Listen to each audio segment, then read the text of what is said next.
Ang ginagawa natin, nagre-react lang tayo, walang personalan. Sana huwag kayong magalit kasi yung ginagawa natin, nagbibigay lang tayo ng advice.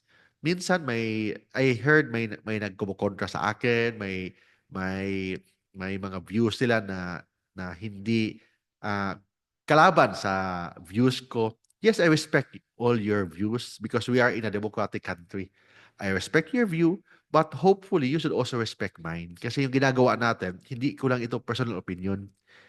Ang ginagawa natin is based on law, based on jurisprudence, based on experience, and based on the interpretation of the law.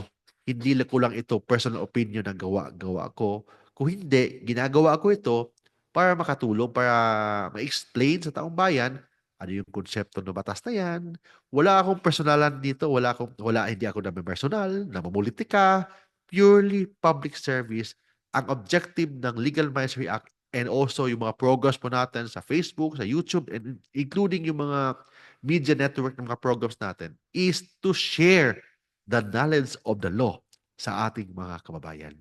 And for more legal advice, you can follow me sa Facebook page natin sa facebook.com/Mark Tolentino Law, youtube.com/Mark Tolentino Law Blog, or sa TikTok, hanapin nyo lang po, Kuya Mark Tolentino. You can also call me sa mobile, WhatsApp, Viber, Telegram, WeChat sa 0917-329-5353, 0968-881-1912. Ito yung kaibigan po ninyo, si Kuya Mark Tolentino.